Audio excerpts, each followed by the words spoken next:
Histoire. C'était en 1985. L'affaire du Rainbow Warrior secouait le gouvernement de Laurent Fabius. Franck Ferrand y revient cet après-midi sur Europe 1. Bonjour Franck. Bonjour Anissa, bonjour à tous. Le Rainbow Warrior était, vous le savez, ce navire de Greenpeace saboté et coulé dans le port d'Auckland à la suite d'une opération assez catastrophique des services secrets français. Eh bien, je vais vous raconter cette histoire, après quoi nous en parlerons avec Marc Baudrier, auteur chez Talandier d'une histoire trouble de la Ve République. Et tout à l'heure, à la fin de l'émission, vous répondrez, Franck, à la question de Laure. Elle voudrait connaître les origines de l'état civil. Pour le moment, je vous propose de nous retrouver au cœur d'un des sacs de nœuds de notre histoire contemporaine.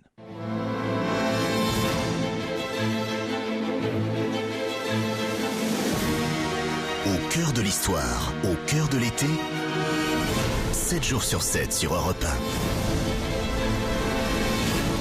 Franck Ferrand.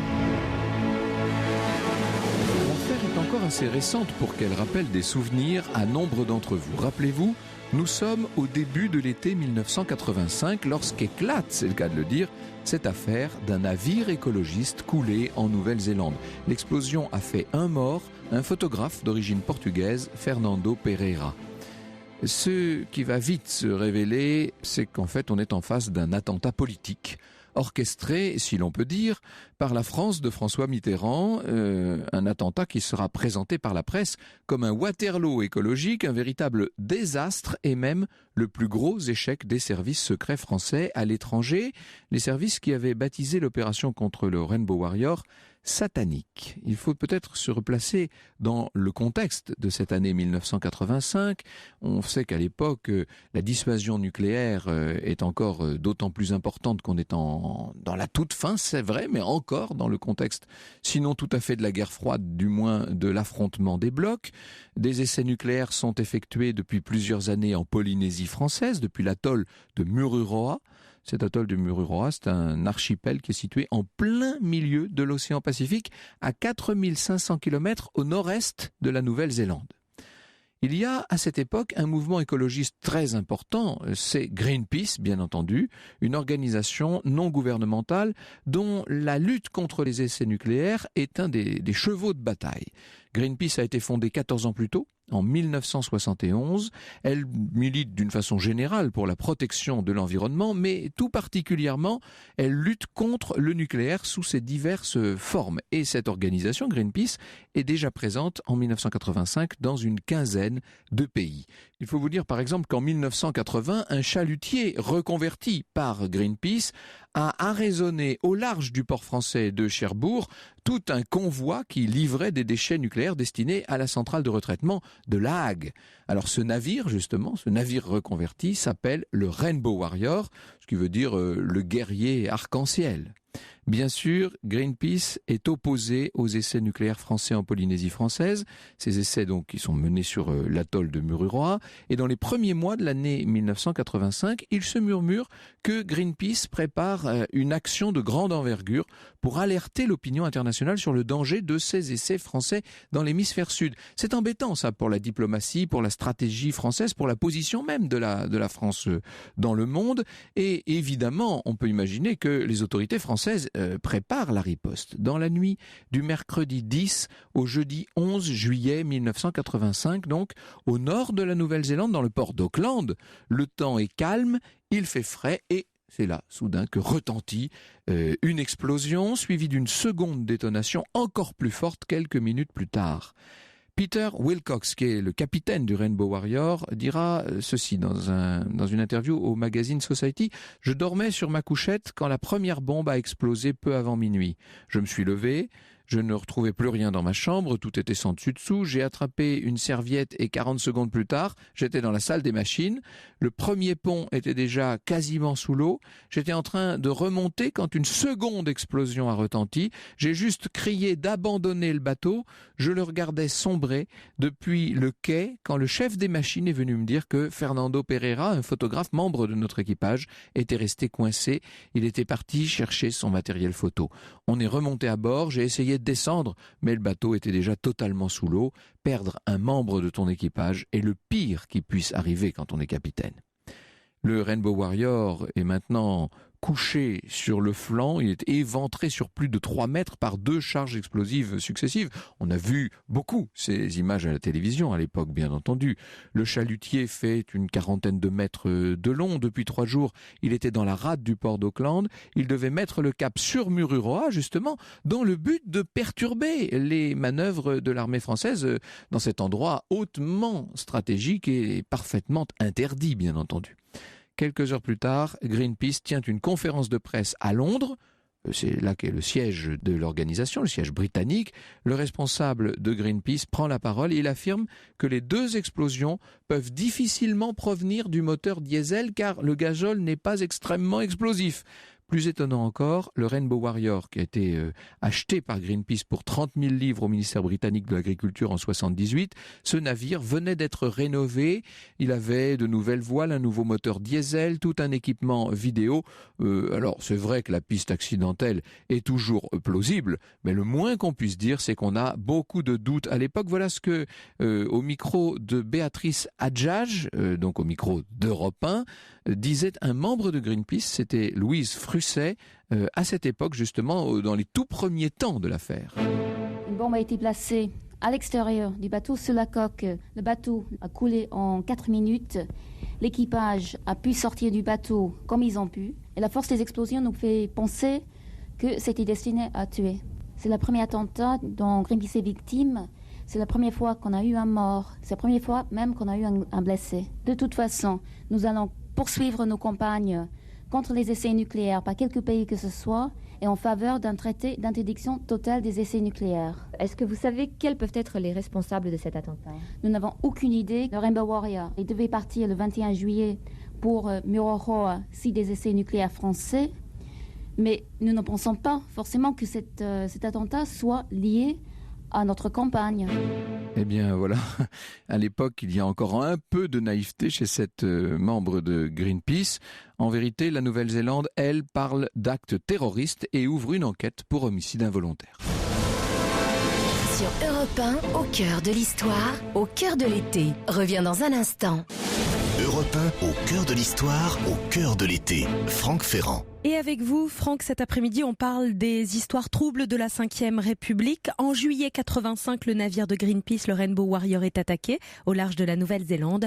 Place maintenant, Franck, à l'enquête. Évidemment, les enquêteurs néo-zélandais sont à pied d'œuvre. L'enquête avance vite. Ils sont à la recherche de tous les indices, bien sûr. Et on va trouver très vite, à proximité du lieu de l'attentat, un bateau pneumatique de marque française, c'est un Zodiac avec des bouteilles d'oxygène, des bouées de plongeurs. Et 2 jours après l'attentat, le 12 juillet, un couple de touristes suisses, Sophie et Alain Thurange, sont arrêtés à l'aéroport d'Auckland. Ils viennent rapporter un véhicule de location qui correspond au signalement d'un camping-car de location qui avait justement quitté le port d'Auckland la nuit de l'explosion et dont la plaque d'immatriculation a été relevée par un témoin qui pensait, lui, que c'était un simple cambriolage. Mais évidemment, les policiers ont fait des recoupements. Alain et Sophie Thurange sont interrogés. Les policiers trouvent quand même que ce couple suisse parle un français très parisien. Et après vérification, les enquêteurs néo-zélandais découvrent que les passeports de ces 2 touristes sont faux.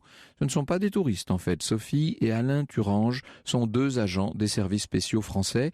En fait, ils s'appellent Alain Maffard, qui est commandant en second de la base d'Aspreto, en Corse, et le capitaine Dominique Prieur, premier officier féminin membre du service Action. Vous savez, le service Action, c'est le bras armé de ce qu'on appelle à l'époque la DGSE, la Direction Générale de la Sécurité Extérieure. Le bras armé, j'ai pas besoin d'aller plus loin. Vous voyez de quoi je parle.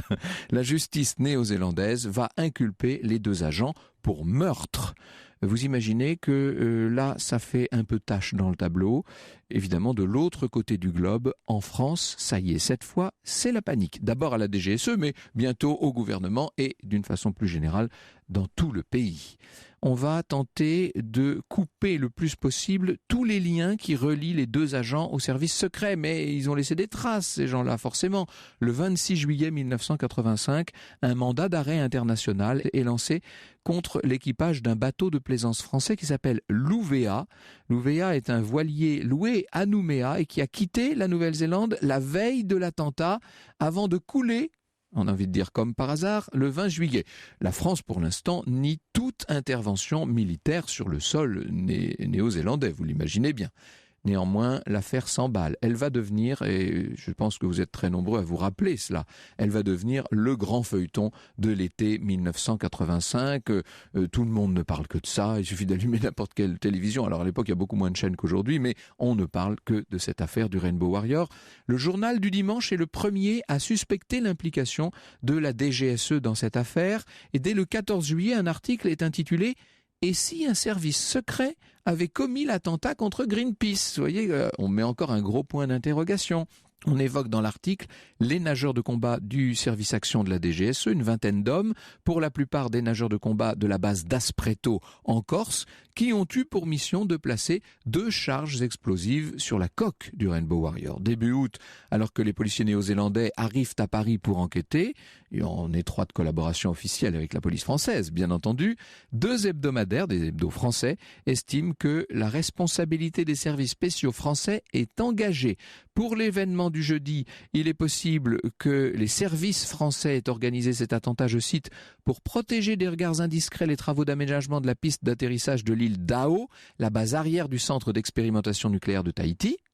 Comme quoi, il y a des journalistes très bien informés quand même. Et VSD va plus loin et affirme que la DGSE aurait décidé l'attentat après avoir été informé qu'un appareillage permettant d'analyser les effets et paramètres d'une bombe à neutrons, dont l'expérimentation par la France serait prévue à l'automne à Mururoa, que tout cet appareillage avait été embarqué à bord du Rainbow Warrior. Ça commence à sentir mauvais, si je puis dire, cette histoire. Pour prendre les devants face à la presse, dans la soirée du 7 août, le président de la République, en personne, François Mitterrand, envoie une missive au Premier ministre Laurent Fabius, et ça se sait, bien entendu, c'est tout le but de l'opération. Il convient, dit le président Mitterrand, d'ordonner sans délai une enquête rigoureuse, et je vous invite à la mener de telle sorte que, si la responsabilité est démontrée, les coupables, à quelque niveau qu'ils se trouvent, soient sévèrement sanctionnés. Le Premier ministre, c'est Laurent Fabius à l'époque, il confie au conseiller d'État Bernard Tricot. Bernard Tricot a été choisi exprès parce que c'est un très haut fonctionnaire, c'est les grands commis de l'État, gaulliste, historique, respecté de tous. Donc on se dit qu'il n'est pas trop proche du pouvoir socialiste. Donc Bernard Tricot se voit confier le soin de rédiger un rapport et dans les jours qui suivent, la presse va commencer à donner des détails. On enquête partout, bien entendu. Et cette fois, tout le monde a l'air d'être d'accord, l'attentat a bien été commis par la DGSE. Le 14 août, VSD affirme que l'opération contre le Rainbow Warrior a été montée à l'Élysée et que le secrétaire général de l'Élysée, Jean-Louis Bianco, c'est un proche de François Mitterrand, et un conseiller de Jacques Chirac se sont rencontrés à 2 reprises à ce sujet. Évidemment, il y a beaucoup de rumeurs, il y a des fausses pistes, c'est très difficile de démêler le vrai du faux dans cette affaire. Et d'ailleurs, l'opinion publique s'y perd tellement qu'assez vite, elle va se désintéresser de l'affaire. C'était peut-être aussi le but, vous me direz. On évoque des mercenaires, on évoque l'extrême droite calédonienne, une manipulation d'un service secret étranger, une opération montée à un échelon intermédiaire de la DGSE. On se dit que la presse invente tout et que, après tout, Greenpeace aurait pu faire sauter son propre bateau. Il y a plusieurs journaux qui vont dire ça. Le 25 août, alors que les Français rentrent de vacances, Monsieur Tricot, Bernard Tricot, remet donc son rapport au Premier ministre. Tout ce que j'ai entendu et vu, écrit-il, me donne la certitude qu'au niveau gouvernemental, il n'a été pris aucune décision tendant à ce que le Rainbow Warrior soit endommagé. Il n'y a aucune raison de penser, et il existe de fortes raisons de croire le contraire, que la DGSE ait donné aux agents en Nouvelle-Zélande des instructions autres que celles tendant à mettre correctement en œuvre les directives gouvernementales. On a envie de dire qu'en termes administratifs, c'est chaud. A été choisi exprès parce que c'est un très haut fonctionnaire, c'est les grands commis de l'État, gaulliste, historique, respecté de tous. Donc on se dit qu'il n'est pas trop proche du pouvoir socialiste. Donc Bernard Tricot se voit confier le soin de rédiger un rapport et dans les jours qui suivent, la presse va commencer à donner des détails. On enquête partout, bien entendu. Et cette fois, tout le monde a l'air d'être d'accord. L'attentat a bien été commis par la DGSE. Le 14 août, VSD affirme que l'opération contre le Rainbow Warrior a été montée à l'Élysée et que le secrétaire général de l'Élysée, Jean-Louis Bianco, c'est un proche de François Mitterrand, et un conseiller de Jacques Chirac se sont rencontrés à 2 reprises à ce sujet. Évidemment, il y a beaucoup de rumeurs, il y a des fausses pistes, c'est très difficile de démêler le vrai du faux dans cette affaire. Et d'ailleurs, l'opinion publique s'y perd tellement qu'assez vite, elle va se désintéresser de l'affaire. C'était peut-être aussi le but, vous me direz. On évoque des mercenaires, on évoque l'extrême droite calédonienne, une manipulation d'un service secret étranger, une opération montée à un échelon intermédiaire de la DGSE. On se dit que la presse invente tout et que, après tout, Greenpeace aurait pu faire sauter son propre bateau. Il y a plusieurs journaux qui vont dire ça. Le 25 août, alors que les Français rentrent de vacances, Monsieur Tricot, Bernard Tricot, remet donc son rapport au Premier ministre. « Tout ce que j'ai entendu et vu, écrit-il, me donne la certitude qu'au niveau gouvernemental, il n'a été pris aucune décision tendant à ce que le Rainbow Warrior soit endommagé. Il n'y a aucune raison de penser, et il existe de fortes raisons de croire le contraire, que la DGSE ait donné aux agents en Nouvelle-Zélande des instructions autres que celles tendant à mettre correctement en œuvre les directives. »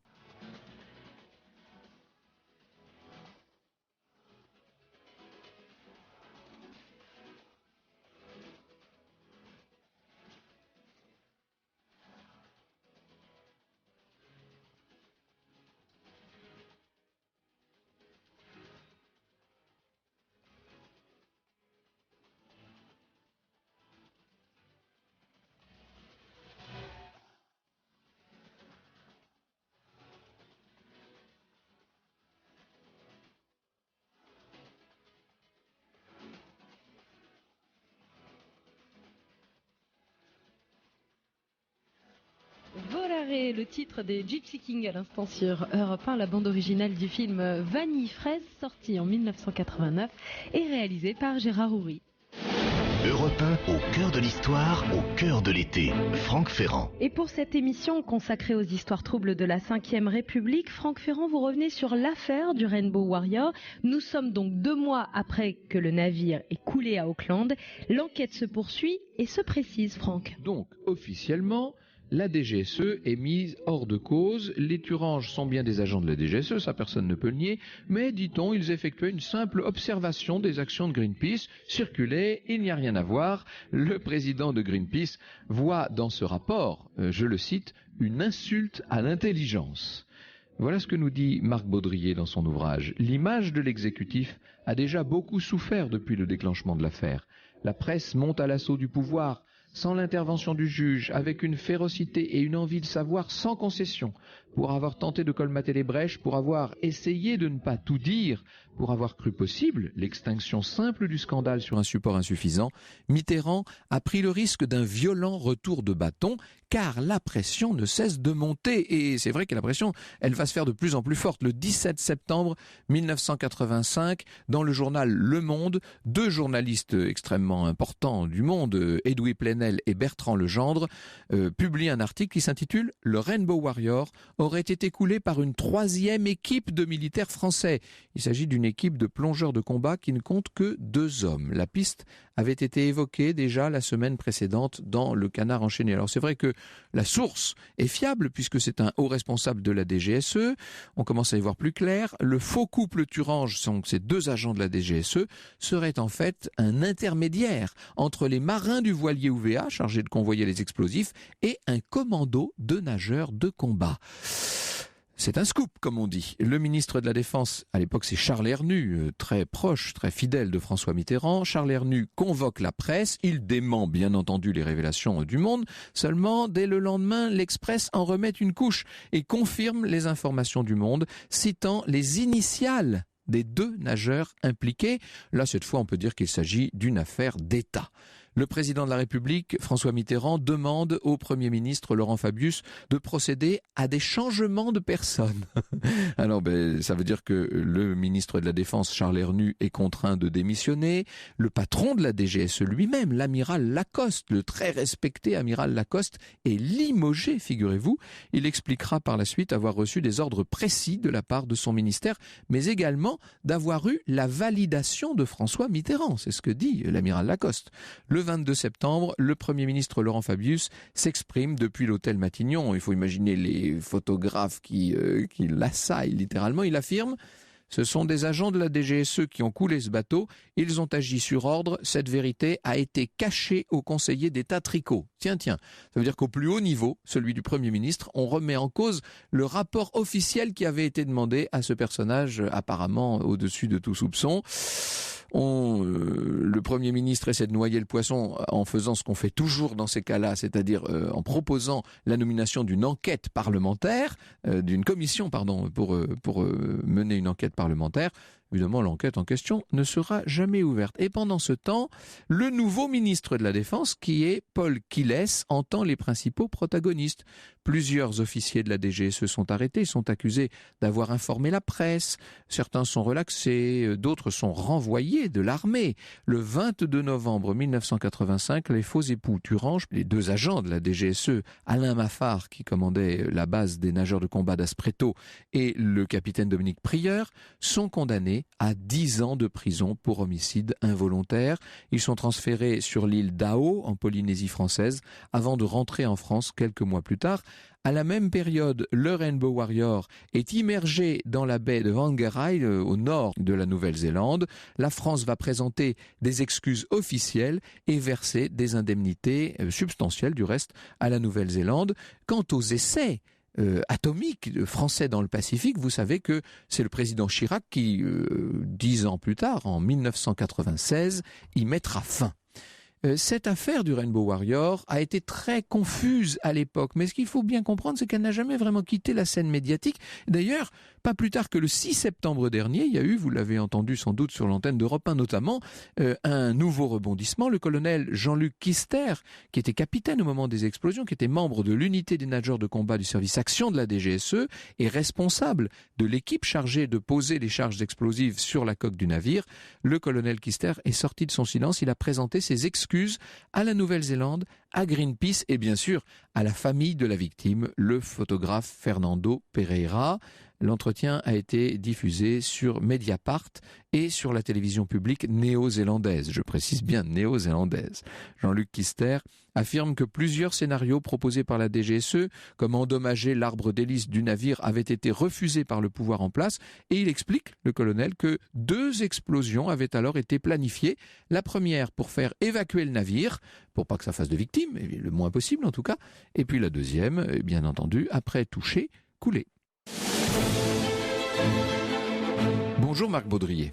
Bonjour. Voilà une affaire qui a fait beaucoup de bruit, comme toutes celles que vous évoquez dans cet ouvrage sur les affaires troubles de la Ve République.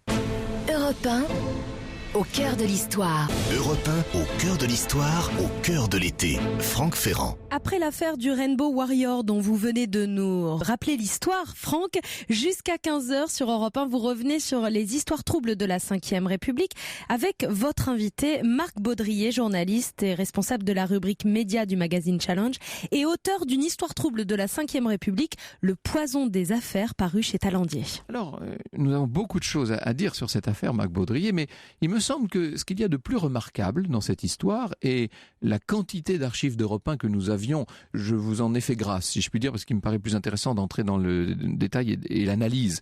Mais on a énormément d'archives européennes, on a des archives de partout. Il y a des quantités d'articles parce que dans cette affaire du Rainbow Warrior, c'est la presse française qui a été à la manœuvre. Absolument, c'est une affaire qui voit l'émergence de la puissance de la presse et qui devient un contre-pouvoir absolument féroce sous Mitterrand. Elle a déjà d'ailleurs montré son pouvoir un petit peu avant avec les Irlandais de Vincennes. Cette affaire, on ne va pas revenir dessus tout de suite, mais qui était complètement, elle aussi, désossée par la presse et qui va coûter très très cher à François Mitterrand et au gouvernement socialiste, comme l'affaire du Rainbow Warrior, en termes de popularité et de crédibilité, etc. La presse se lance à l'assaut du pouvoir dans un bras de fer frontal et en mettant complètement de côté le juge. Il n'y a pas de juge dans cette affaire. C'est quand même incroyable, hein, ça. Sauf en Nouvelle-Zélande, parce que c'est vrai qu'on va très vite en Nouvelle-Zélande au début de l'affaire, et là, les juges néo-zélandais, les enquêteurs néo-zélandais, la police fait un travail très rapide et remarquable. Mais en France, c'est la presse qui fait. Mais c'est quand même inouï ça, qu'il n'y ait pas d'enquête en France, qu'on ait nommé personne. C'est quand même alors c'est logique dans le déroulement des affaires, puisque l'État, on l'a su après, évidemment, il était responsable. L'État était responsable. Donc il n'avait pas l'intention d'activer le parquet, en fait. Voilà, et non seulement il n'avait pas cette intention, mais il avait même plutôt l'intention de noyer le poisson, ce qu'il a essayé de faire avec le rapport Tricot. Vous avez très bien raconté ça. Alors on a emmené ce pauvre Bernard Tricot, qui était plutôt un homme de droite, qui était de bonne foi, qui était a priori de bonne foi. Tout le monde lui laisse... En tout cas, lui donne ce crédit-là. On l'a emmené voir les marins de l'UVA, on l'a emmené rencontrer les plus hautes autorités de l'État. Ce pauvre Bernard Tricot, il conclut finalement que le Rainbow Warrior a sauté par l'opération du Saint-Esprit. Alors, évidemment, ça contente pas tellement ni les journalistes, si on avait voulu, ni les Néo-Zélandais. Ils n'entendent pas de cette oreille. Si on avait voulu énerver la presse, on s'y serait pas pris autrement quand même. On a l'impression dans cette affaire du Rainbow Warrior, puis on va parler tout à l'heure bien sûr d'un certain nombre d'autres affaires de cette 5e République, dont le moins qu'on puisse dire est qu'elle n'a pas été épargnée sur ce plan-là. On a l'impression à propos du Rainbow Warrior qu'il y a eu une grande quantité de cafouillage, et plutôt au sommet, parce que reprenons les choses à partir de la base, si je puis dire. L'opération de commando, elle a été menée, et plutôt bien menée. Alors il y a eu une bavure, si l'on peut dire, c'est que le photographe a voulu redescendre dans le bateau pour chercher son matériel après la première explosion. Donc lui va être victime, mais c'était une affaire qui a été quand même, si je puis dire, rondement menée en tant que telle. Pas tant que ça. D'abord parce que c'est vrai que ce photographe est mort à partir du moment où le but de l'opération, le but de ces deux explosions, c'était qu'il n'y ait pas de mort. La première devait chasser tout le monde et la seconde détruire le navire. La première était là pour faire peur et la deuxième pour détruire. Voilà.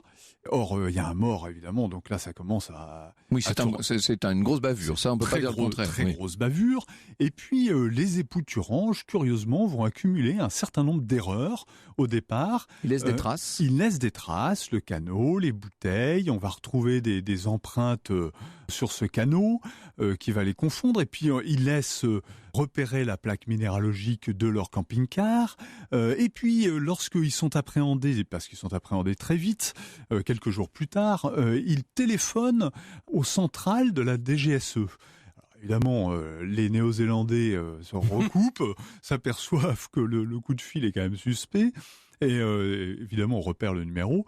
Et donc, toutes ces traces vont mettre la puce à l'oreille, même plus que la puce à l'oreille, aux Néo-Zélandais très vite. En réalité, en quelques jours, vous avez raconté ça longuement, mais toute cette filature des traces laissées par la France et les agents français en Nouvelle-Zélande dans cette affaire va être remontée très vite. L'explosion a lieu le 10 juillet et le 23 juillet, Dominique Prieur et Alain Maffard ont été saisis et ils sont inculpés pour meurtre, incendie volontaire, association de malfaiteurs, vous en avez parlé. Oui, ils n'ont pas été d'une discrétion folle quand même. Donc ils ont laissé des traces, on les a vite retrouvés. Et ça, pour des agents secrets, ça surprend beaucoup d'ailleurs les agents secrets que VSD, par exemple, interroge à l'époque. Alors ce qui est étrange, c'est la réaction du gouvernement néo-zélandais, qui n'est pas tendre du tout. On aurait pu imaginer qu'entre alliés, qu'entre membres du même bloc, si je puis dire, il y aurait une certaine compréhension. C'est pas du tout ce qui se passe. Au contraire, les Néo-Zélandais remuent ciel et terre. On venimeux, et ça tient notamment à la personnalité du Premier ministre néo-zélandais de l'époque, qui s'appelle David Lange, et qui est particulièrement anti-français.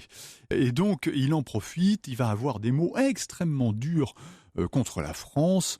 Il va d'ailleurs, avant la sortie du rapport Tricot, expliquer Ourbi et Torbi, si je puis dire, que ce rapport sera un pétard mouillé, qui sera complètement faux.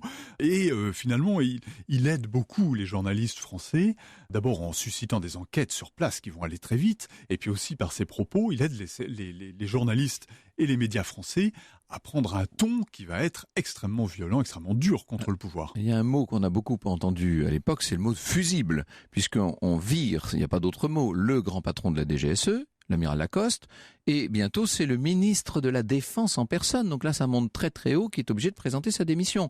Quand je dis très très haut, il y a quand même deux autres personnalités au-dessus, le Premier ministre et le Président de la République, qui eux, si je puis dire, s'en lavent les mains. Absolument. Le pauvre Ernu a vraiment servi de fusible, c'est le cas de le dire. Bon, il a évidemment donné son accord à l'opération, il l'a donné assez tardivement, mais on a su après, mais à l'époque, on ne le savait pas, que François Mitterrand avait oralement, ça a été raconté par les généraux qui étaient dans son entourage, avait donné son accord à cette opération. Mais évidemment, le cancer médiatique et l'ampleur de la déflagration médiatique en France impose à Mitterrand, qui a tout fait pour l'éviter d'ailleurs, de couper le membre infecté, Oui, on va dire. Oui. Et donc, il vire sans ménagement Ernu, qui était pourtant un soutien très important, un fidèle de Mitterrand, sur lequel il comptait, qui avait une certaine cote dans l'opinion, et il n'y en avait pas tant que ça. Maire de Villeurbanne. Maire de Villeurbanne. Et Mitterrand s'en sort à peu près, Laurent Fabius, lui, s'en sort très bien, il va très bien manœuvrer dans cette affaire. Oui, vraiment d'une façon plus qu'habile, si l'on peut dire. Alors néanmoins, on peut imaginer que ça va jouer un rôle dans la campagne des élections législatives qui vont suivre très bientôt, au printemps 1986, et qui vont voir la victoire de la droite et l'arrivée de Jacques Chirac à Matignon, c'est-à-dire la cohabitation, la fameuse cohabitation. Est-ce que l'on peut mesurer l'impact d'une affaire comme le Rainbow Warrior en termes politiques? Est-ce que notamment l'opposition de droite à l'époque s'est servie de cette affaire? Alors, l'opposition de droite, c'est pas privé de se servir de l'affaire. Et évidemment, on a beaucoup tiré dans les pattes du pouvoir, reproché à Mitterrand. On a accusé vraiment les responsables politiques. On s'est concentré sur Ernu, sur Mitterrand, moins sur Fabius, qui, encore une fois, s'en est bien tiré. Et au terme de tout ça, l'opinion publique et le crédit du pouvoir est absolument laminé. 20% des Français estiment que le pouvoir dit la vérité. C'est un sondage BVA à Paris Match qui date des 20 et 21 septembre. On est 85, un mois et demi, 85, un mois et demi après l'explosion.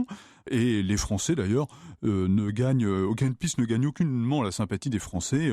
Ils sont favorables à la poursuite des essais nucléaires pour 69% d'entre eux. Oui. Donc ça, pour ce qui est des essais nucléaires, rien à voir d'une certaine manière. Europe 1, au cœur de l'histoire. Europe 1, au cœur de l'histoire, au cœur de l'été. Franck Ferrand. Parmi les histoires troubles de la Ve République dont on parle cet après-midi sur Europe 1, il y a celle du Rainbow Warrior, mais pas que, Franck Ferrand.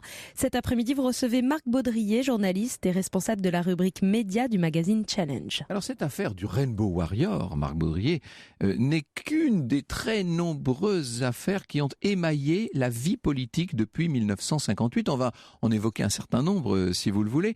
Est-ce qu'elles ont un point commun, toutes ces affaires que vous évoquez dans cet ouvrage, une histoire trouble de la Ve République, le poison des affaires? Alors, pas beaucoup de points communs, non. Elles ont des points communs par période. Il y a en gros 3 grandes périodes dans l'histoire des affaires de la Ve République.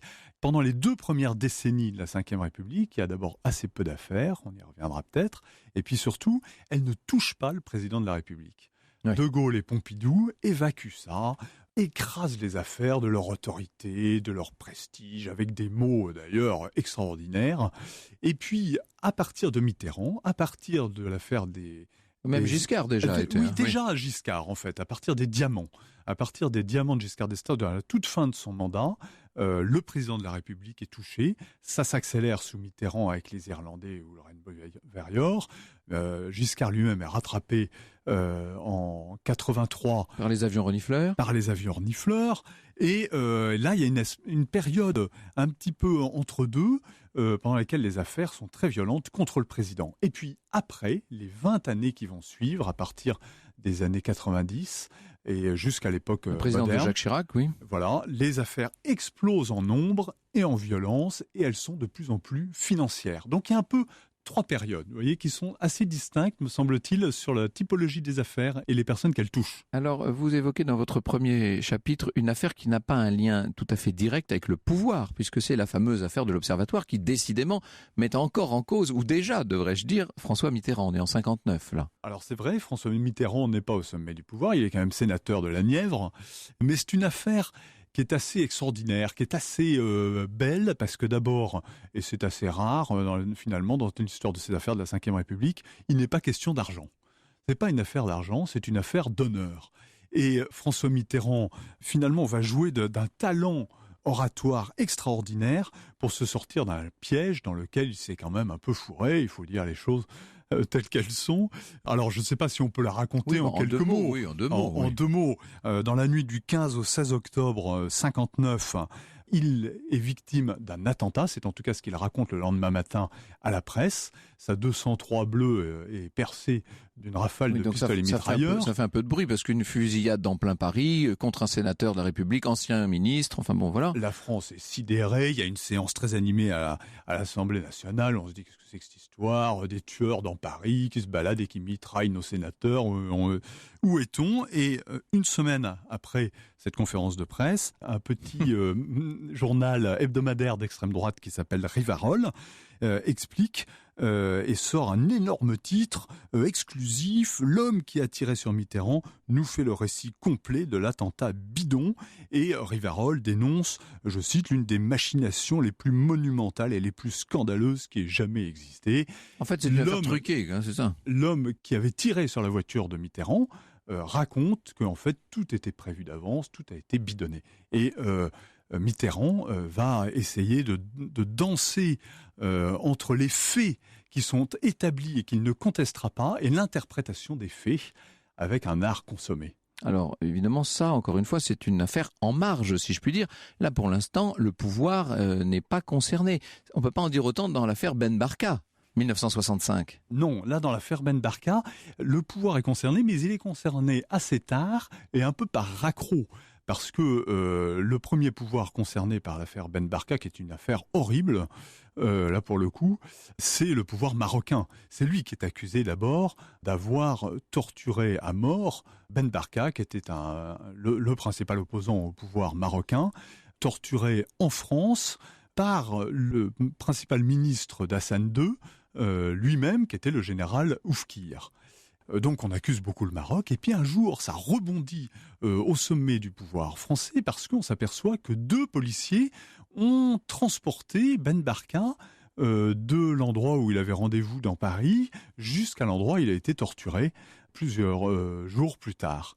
Mais ces 2 policiers finalement ont été un petit peu abusés, et ils savaient pas du tout ce qu'ils faisaient.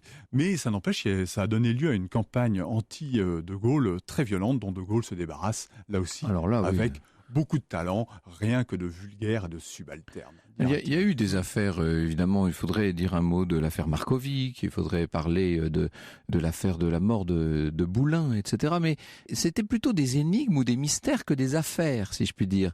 L'affaire, c'est-à-dire un élément qui est repris par la presse et qui devient un sujet de débat pour l'opinion, c'est quand même plus récent. L'essentiel, c'est comme vous le disiez, à partir de la fin du septennat de Valéry Giscard d'Estaing, avec l'affaire des diamants. Affaire bidon, elle aussi, au demeurant, il faut le dire. Alors, affaire complètement bidon, ultra violente. C'est la première fois qu'on attaque le président de la République lui-même. Jusque-là, on attaquait l'entourage, mais pas le président lui-même, et pour une affaire de corne-cul, si vous me passez l'expression, puisqu'il s'agit de quelques petits diamants qui seront vendus autour, je crois, de 20 000 € bien après, et donc qui avait été tout à fait négligé par Giscard, et Giscard qui n'a pas l'expérience, il n'a pas vu venir, non, et Giscard qui n'a pas vécu justement ces attaques frontales contre le président, puisque ses 2 prédécesseurs n'avaient pas vécu ça, prend ça par le dédain, il est vexé, sauf il qu'on est humilié. On est quasiment déjà dans la campagne présidentielle de 80. On est en 79 et la campagne approche. Et évidemment, l'opposition va se saisir de ça pour faire campagne, et Giscard aura le sentiment que ça lui a coûté sa réélection. Il y a quand même une grosse affaire entre les deux, si je puis dire. C'est l'affaire de Breuil, qui, elle, a failli toucher de près les plus hautes sphères de l'État. C'est vrai, l'affaire de Breuil, c'est donc l'assassinat de ce personnage de la Ve République qui avait eu des postes très importants, qui avait négocié les accords d'Évian, par exemple, qui était une personnalité de la Normandie. Et en plein Paris, il tombe sous les balles de 2 malfaiteurs. En fait, de Breuil avait prêté à des gens un peu troubles de l'argent, et ces gens n'avaient pas l'intention de le rembourser, et donc ils avaient trouvé cette solution un peu radicale pour se dégager de leurs dettes. Et simplement, Michel Poniatowski, ministre de l'Intérieur, va être impliqué et embarqué dans cette affaire parce qu'on s'aperçoit au bout d'un moment qu'il avait été informé En tout cas, qu'il avait vu De Broglie juste avant son assassinat, qu'il le connaissait bien et que sans doute il en savait un peu plus long qu'il ne l'avait dit. Et il va avoir beaucoup de mal à se dégager de tout ça, mais ça n'atteint pas directement Giscard. Et ça va tuer la carrière de Poniatowski, mais Giscard est touché par ricochet, mais pas directement. Mais dans le cas des affaires du septennat suivant, enfin des 2 septennats suivants, de François Mitterrand, donc les 14 années de François Mitterrand à l'Élysée, il y a énormément d'affaires là pour le coup, et on ne peut pas dire qu'elles touchent vraiment le chef de l'État non plus. Et Dieu sait pourtant que certaines sont sévères. Vous parliez de l'affaire de Vincennes, notamment les Irlandais de Vincennes. Si, ça touche assez directement le président dans la mesure où c'est lui qui a mis en place ces gendarmes qu'on appelait les gendarmes du président, du commandant Proutot, et qui ont finalement, pour aller vite, un peu bidonné l'arrestation des dangereux terroristes irlandais qui s'avéreront être finalement du menu fretin. Et donc, il est quand même, et la déflagration politique le touche directement. Les Irlandais de Vincennes vont mettre à mal très vite, puisqu'on est 1 an après l'élection de François Mitterrand, vont mettre à mal déjà considérablement la cote de popularité de Mitterrand, qui était déjà très basse. Ce qu'il faut dire, c'est que plus le temps passe, avec les septennats, enfin les mandats de Jacques Chirac, puis le quinquennat de Nicolas Sarkozy, plus le temps passe et plus les affaires débordent du mandat. Et c'est-à-dire qu'il y a des bombes à retardement d'une certaine manière, et les affaires rattrapent les présidents après leur mandat. Il faut dire ça aussi. Oui, c'est vrai. Alors, c'est peut-être une évolution de la justice, tout simplement. Elle se prolonge. C'est la première fois, c'est le cas de Giscard en 83 avec les avions renifleurs, et puis ça va se multiplier. Ce qui est très marquant aussi, je crois, dans l'évolution de ces affaires, si vous voulez, c'est leur explosion, leur multiplication, qui est absolument... Ça devient exponentiel. Qui est considérable. Pour aller vite, on a 5 affaires par décennie, durant les 2 premières décennies de la Ve République. 2 affaires par décennie. On est à une vingtaine dans la décennie des années 80, qui est un peu charnière, celle dont nous parlions avec Lorraine Beauverrior. On arrive à 5 affaires par an dans les 25 dernières années. 5 affaires par an. Oui, donc Je ne parle que des affaires politico-financières. On met à part un peu les affaires de mœurs, etc. Oui.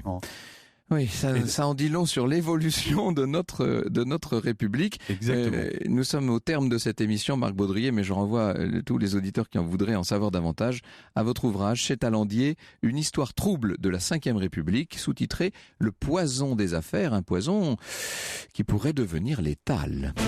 Europe 1, au cœur de l'histoire.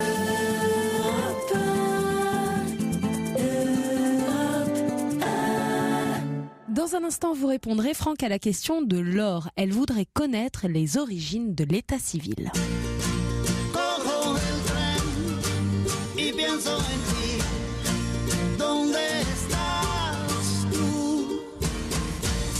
J'ai besoin de faire un break.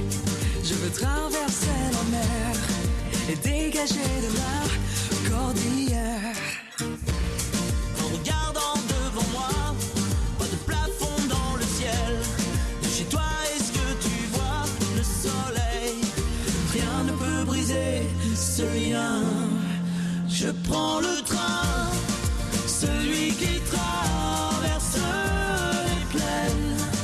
Sur le chemin, j'oublie ma peine. Pense à moi, à nos vies parallèles. C'est le destin. Si je rencontre une âme belle, et toi au coin d'une rue pareille, pense à moi, à nos vies parallèles,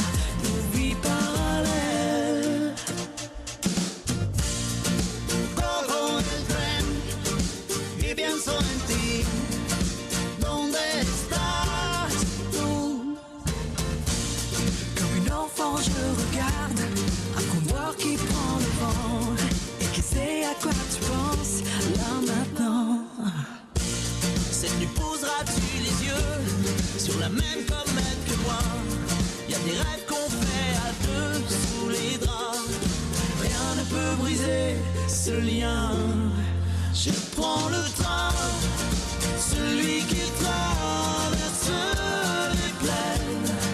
Sur le chemin, j'oublie ma peine. Pense à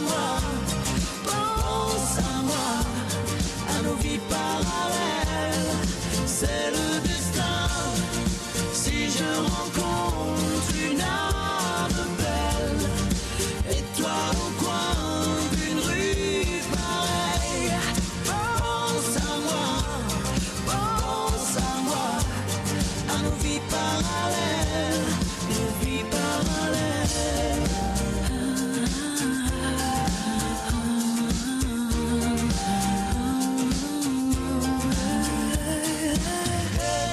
Esperanza, me recuerdo de los días felices contigo. Estoy cansado, quiero verte todo el tren. ¿Dónde será el destin? Si je rencontre une âme belle, et toi au coin d'une rue pareille. Le duo Angoune et Florent Pagny à l'instant avec le titre Nos vies parallèles sur Europe 1. Europe 1, au cœur de l'histoire. Retour aux origines. Et pour vous aujourd'hui, Franck, une question de Laure qu'elle a postée sur la page Facebook Au cœur de l'histoire. Laure voudrait connaître les origines de l'état civil. C'est une belle histoire que celle de l'état civil. Vous savez que c'est l'ordonnance de Villers-Cotterêts en août 1539, une ordonnance du chancelier Poyet, qui signait de François Ier, bien entendu, qui instaure un registre des sépultures, des baptêmes avec indication du nom du père, ce qui est fondamental pour les généalogistes, et un dépôt annuel des registres au greffe. Avant l'ordonnance de Villers-Cotterêts, il y avait une sorte de registre quand même qui était tenu par les prêtres pour connaître le nombre de feux, vous savez, le nombre de paroissiens. Le but était notamment de lutter contre les avortements. Mais enfin, ça restait tout ça restait très aléatoire. En 1579, et ça, c'est une ordonnance qu'on a tendance à oublier, Henri III signe à Blois une ordonnance qui interdit le mariage clandestin, sous peine de mort, s'il vous plaît. Un registre des mariages est créé avec publication des bans et 4 témoins, 2 pour le mari, 2 pour l'épouse. Ça, c'est un bonheur pour les généalogistes, vous imaginez. Louis XIV, en 1667, exigera la tenue des registres en double pour qu'on puisse en déposer un au greffe. Ça devient quand même de plus en plus administratif, cette monarchie. On est là à l'ordonnance de Saint-Germain-en-Laye, et puis avec la révocation de l'édit de Nantes en 85, les registres des protestants sont supprimés. Ça, c'est un problème, en revanche, pour les généalogistes. En 1736, Louis XV ordonne la tenue des registres par tous les curés de France. En 1787, à la veille de la Révolution, Louis XVI ouvre l'état civil aux personnes non catholiques. Maintenant, les protestants peuvent faire des déclarations de naissance, de mariage, de décès, etc. Et en 92, alors là, c'est la naissance, la fondation de l'état civil moderne sous la Révolution, avec tenue des registres par les municipalités, bien sûr, et non plus par les curés. Le livret de famille, quant à lui, sera institué en 1877, généralisé en 1884. Les mentions marginales sont instaurées le 17 mars 1897 pour les mariages, le 10 mars 1932 pour les divorces et le 29 mars 1945 pour les décès. Vous voyez à quel point nos généalogistes ont été gâtés par l'administration française.